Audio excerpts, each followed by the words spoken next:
Hello everyone, welcome to करेंटपुर। तो आज के डेली करंट अफेयर्स की सीरीज में हम लोग देखेंगे 18 फरवरी 2023 के करंट अफेयर्स को। और वीडियो में एंड तक बने रहें। वीडियो के एंड में 17 फरवरी 2023 के करंट अफेयर्स का हम लोग रिवीजन करेंगे। ऐसा इसलिए करवाया जाता है क्योंकि अगर जो करंट अफेयर्स आपने 17 फरवरी को जो वीडियो आपने देखी है उसका एक बार अगर आप रिवीजन कर लेंगे तो वो आपको एक लंबे समय तक याद रह सकता है।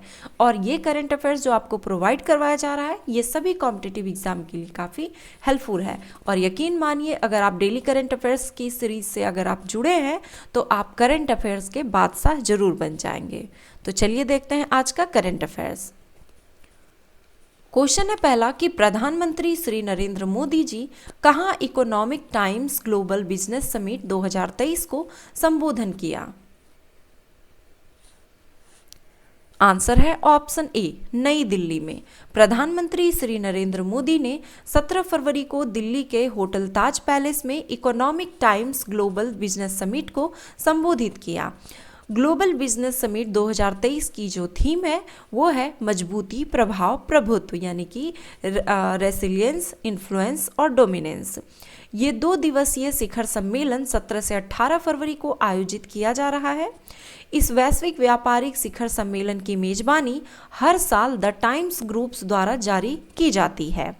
ये सम्मेलन ऐसे विचारकों, नीति निर्माताओं, शिक्षाविदों और कारपोरेटर प्रमुखों को एक साझे मंच पर साथ लाएगा जो प्रमुख आर्थिक चुनौतियों का समाधान प्रदान करना चाहते हैं। हैकथॉन कवच 2023 का शुभारंभ किस मंत्रालय के द्वारा किया गया है। आंसर है ऑप्शन डी, ए तथा बी दोनों के द्वारा, यानी कि शिक्षा मंत्रालय और गृह मंत्रालय दोनों के द्वारा। साइबर सुरक्षा सुनिश्चित करने और 21वीं सदी की साइबर अपराध की चुनौतियों से निपटने के उद्देश्य से हैकथॉन कवच 2023 का शुभारंभ किया गया। कवच 2023 राष्ट्रीय स्तर का एक अनूठा हैकथॉन है जिसे शिक्षा मंत्रालय के नवाचार प्रकोष्ठ AICTE, पुलिस अनुसंधान एवं विकास ब्यूरो BPR&D एवं गृह मंत्रालय और भारतीय साइबर अपराध समन्वय केंद्र I4C गृह मंत्रालय द्वारा संयुक्त रूप से आयोजित किया गया है। हाल ही में किस भारतीय अमेरिकी को YouTube के लिए नए CEO के रूप में चुना गया है। आंसर है ऑप्शन सी, नील मोहन को। 9 साल तक YouTube की मुख्य कार्यकारी अधिकारी रही सुजैन वोजित्स्की के अपने पद से इस्तीफा देने के बाद भारतीय मूल के नील मोहन को YouTube के मुख्य कार्यकारी अधिकारी बनाया गया है। उस्ताद बिस्मिल्लाह खान युवा पुरस्कार 2019, 2020 और 2021 के लिए भारत के कितने कलाकारों को 3 संयुक्त पुरस्कारों सहित का चयन किया गया।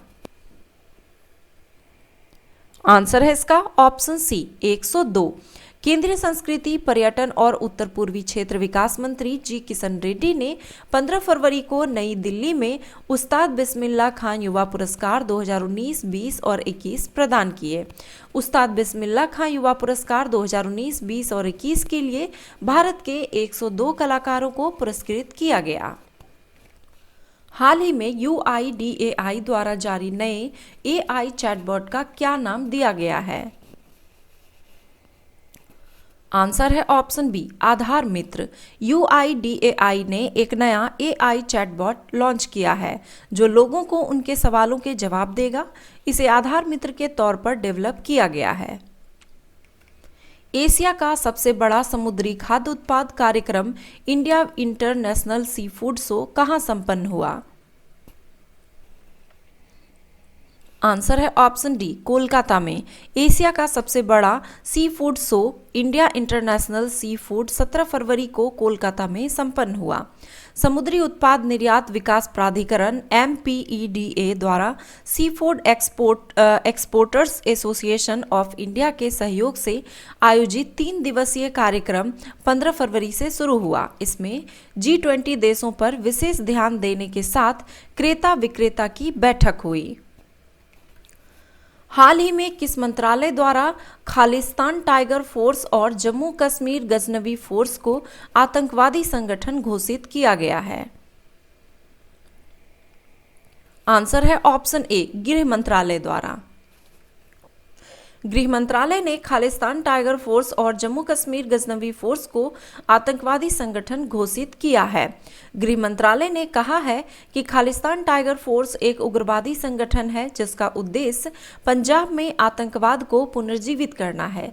जम्मू कश्मीर गजनवी फोर्स को जम्मू कश्मीर में घुसपैठ की कोशिशों और आतंकी हमलों को अंजाम देने में शामिल पाया गया है। भारत सरकार ने अब तक 53 व्यक्तियों को आतंकवादी और 44 संगठनों को आतंकवादी संगठनों के रूप में नामित किया है। न्यायमूर्ति संजय कुमार मिश्रा को किस राज्य का उच्च न्यायालय के मुख्य न्यायाधीश के रूप में नियुक्त किया गया है? आंसर है ऑप्शन बी, झारखंड के। जस्टिस संजय कुमार मिश्रा उत्तराखंड उच्च न्यायालय के न्यायाधीश को झारखंड उच्च न्यायालय के मुख्य न्यायाधीश के रूप में नियुक्त किया गया है। निम्नलिखित में से किसने operation Ganga diary of a public servant नामक पुस्तक का विमोचन किया? आंसर है ऑप्शन सी, अनुराग सिंह ठाकुर ने। सूचना एवं प्रसारण मंत्रालय अनुराग सिंह ठाकुर ने operation Ganga diary of a public servant नामक पुस्तक का विमोचन किया। इस पुस्तक में यूक्रेन में फंसे सभी भारतीय नागरिकों को वापस लाने के प्रारंभ की गई मिशन ऑपरेशन गंगा का जिक्र किया गया है। भारत सरकार द्वारा ऑपरेशन गंगा यूक्रेन में फंसे सभी भारतीय नागरिकों को वापस लाने के लिए एक निकासी पहल थी, जिसमें एयर इंडिया की सहायता से भारतीयों को यूक्रेन से भारत वापस लाया गया। G20 की पहली संस्कृति कार्य समूह CWG की बैठक कहां आयोजित की जाएगी? आंसर है ऑप्शन ए, मध्य प्रदेश के खजुराहो में। देश की सांस्कृतिक वस्तुओं और सेवाओं को बढ़ावा देने के लिए G20 की पहली संस्कृति कार्य समूह CWG की बैठक मध्य प्रदेश के खजुराहो में आयोजित होगी। CWG की 4 दिवसीय बैठक का आयोजन 22 से 25 फरवरी 2023 तक खजुराहो में होगा। इस बैठक की मेजबानी केंद्रीय संस्कृति मंत्रालय द्वारा की जाएगी। राष्ट्रीय डिजिटल पुस्तकालय की स्थापना मुख्य रूप से किस वर्ग के लिए की जा रही है? आंसर है ऑप्शन सी, बच्चों और किशोरों के लिए। केंद्रीय वित्त मंत्री निर्मला सीतारमण ने केंद्रीय बजट 2023-24 में घोषणा की कि बच्चों और किशोरों के लिए एक राष्ट्रीय डिजिटल लाइब्रेरी की स्थापना की जाएगी, ताकि विभिन्न भौगोलिक क्षेत्रों, भाषाओं और शैलियों और स्तरों पर गुणवत्तापूर्ण पुस्तकों की उपलब्धता सुनिश्चित की जा सके।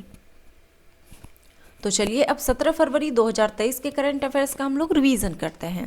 राष्ट्रपति श्रीमती द्रौपदी मुर्मू ने 16 फरवरी 2023 को कहां अंतर्राष्ट्रीय इंजीनियरिंग और प्रौद्योगिकी मेला IETF 2023 का उद्घाटन किया? तो ये होगा आंसर नई दिल्ली में।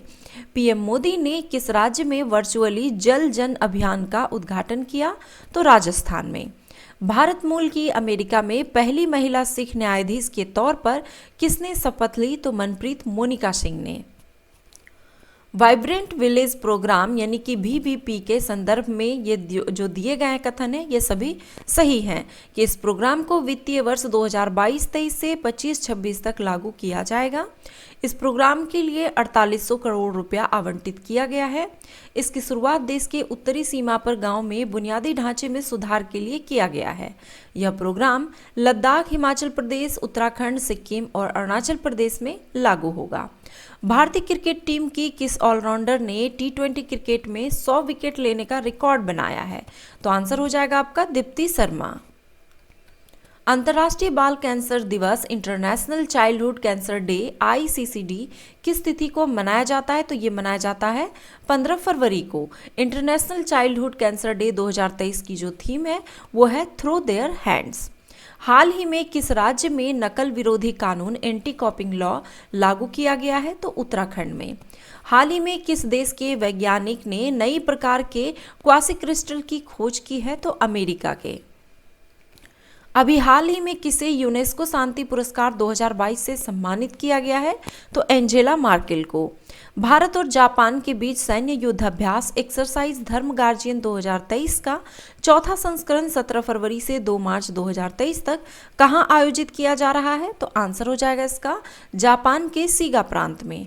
तो ये थे आज के करंट अफेयर्स। आई होप कि वीडियो आपको पसंद आया होगा। वीडियो पसंद आया तो एक लाइक जरूर करें, कमेंट करें और अपने दोस्तों के साथ शेयर जरूर करें। धन्यवाद।